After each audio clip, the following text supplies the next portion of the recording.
this do they make sense so. Another day, another vibe for the timeline. Gotta make sure the content align. The algo feeling the hits now. Watch the engagement soar to the sky now. Sharon, then they feel am for street so. Sharon, with the vibe you can't compete so. Now she the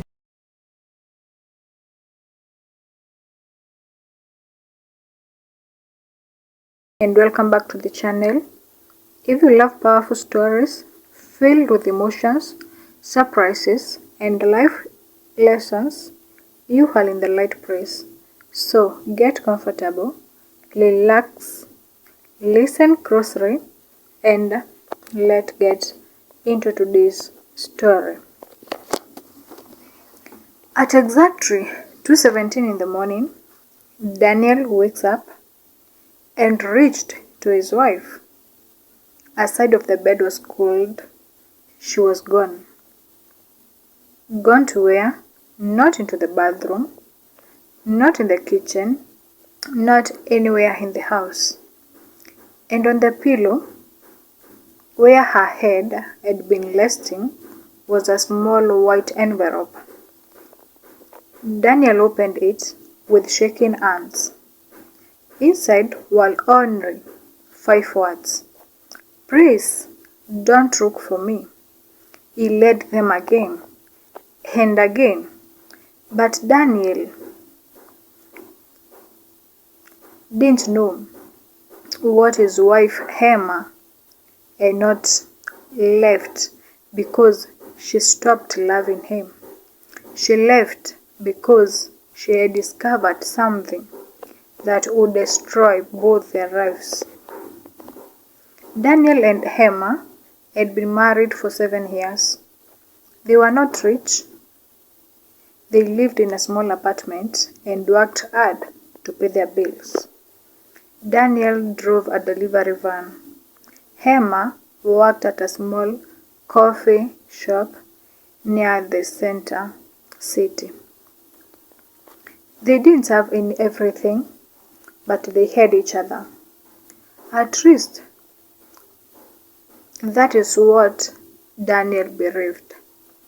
Every evening, Emma would wait for him by the window, and whenever Daniel came home tired, she would smile and say, "You are welcome home."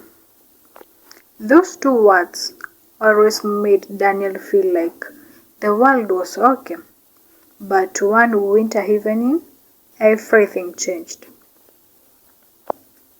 Emma came home carrying an old bag. It was black in color.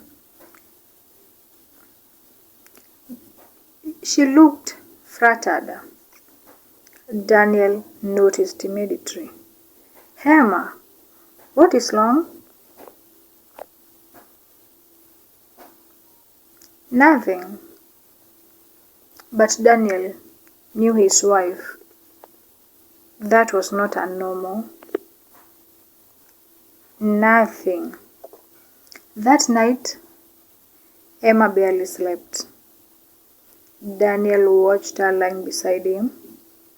Her eyes were opened. She was staring at the ceiling. Finally, he whispers, "Emma, you can tell me anything." She turned towards him. For a few seconds, she looked like she wanted to speak. Then she said, "If you ever had to choose between loving someone and saving them, which one would you choose?" "I don't understand." Emma smiled sadly. "Forget I asked." The next morning, she kissed him before leaving for work. It was the last time Daniel would see her for several days. 3 days later, Emma disappeared. Daniel called her phone. Nothing. He called the office shop. She hadn't shown up for this. He called her best friend. Nothing at all. Then he found the envelope. "Please, don't look for me." Daniel wouldn't accept it. He went to the police. He searched for her. He searched in hospitals. He called relatives. He even drove around the city looking for her. But Emma had vanished. Weeks passed, then months. Daniel slowly began to believe the worst. Maybe she had left him. Maybe there was another man. Maybe their marriage had meant nothing to her, and that thought broke his heart. 1 year later, Daniel received a phone call from a unknown number. A human voice whispered, "Daniel." He froze. "What is this?" There was silence. Then the woman said, "It's me, Emma." Daniel almost dropped the phone. "Emma? Where are you? I can't tell you." "Why? Did you leave me?" "I was trying to protect you." "Protect me from what?" Emma began to cry. Then she said something Daniel never expected. "Your father didn't die from a heart attack." Daniel went silent. His father had died 10 years earlier. Everyone had believed it was a heart attack. "What are you talking about?" Emma whispered. "Your father was investing someone's and something before he died." "What?" "I found his old files." Daniel's heart began pounding. "What did you find?" Emma said. "He discovered that someone close to your family was stealing money from his company." Daniel couldn't breathe. "Who?" Before Emma could ask, the call ended. Daniel spent the entire night thinking. Then he remembered something. His father's old office had been locked for years. The next morning, Daniel broke the lock. Inside, everything was covered in dust, old papers, old photos, old files, and inside one drawer he found a small notebook. His father's handwriting was in the page. Daniel opened it. The final sentence he read, "If anything happened to me, don't trust the person close to you." Daniel's hands began shaking. Then he heard footsteps behind him. He turned around. It was his brother, Michael. Michael stared at the notebook. Then he said quietly, "You shouldn't have opened that." Daniel stepped backwards. "What do you mean?" Michael crossed the door. For the first time in his life, Daniel saw fear in his brother's eyes. Michael said, "Emma found out something." Daniel whispered, "What?" Michael looked down. "I was the one stealing from Daddy's company." Daniel couldn't believe it. "You? Michael?" "But Dad found out." "And you killed him?" Michael didn't answer. The silence was enough. Daniel's eyes filled with tears. "You killed our father." Michael began crying. "I didn't mean for him to die." Then the door opened. Emma walked inside. Daniel stared at her. "Emma."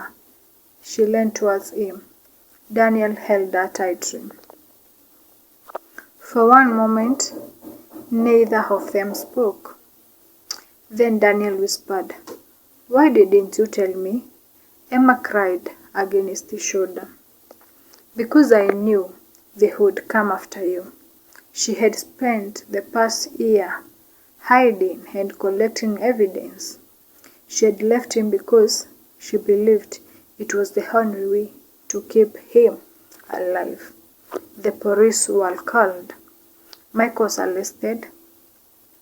The truth about Daniel's father finally came out, and after everything was over, Daniel and Emma stood together outside their old apartment. Daniel looked at her. "You know, you couldn't have trusted me," Emma smiled through her tears. "I was afraid." Daniel looked at her hand. "I was afraid too." She looked at him. "Are you hungry?" Daniel said no. Then he hugged her. "I'm just glad you came back." Sometimes the person who walks away from you is not always the person who stopped loving you. Sometimes you are fighting a battle you know nothing about, and sometimes the truth takes a very long time to find its way home. So, before you judge someone's silence, before you decide they don't care, remember this. You may know someone's actions, but you don't always know their story.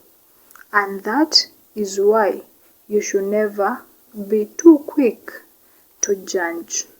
See you on the next episode.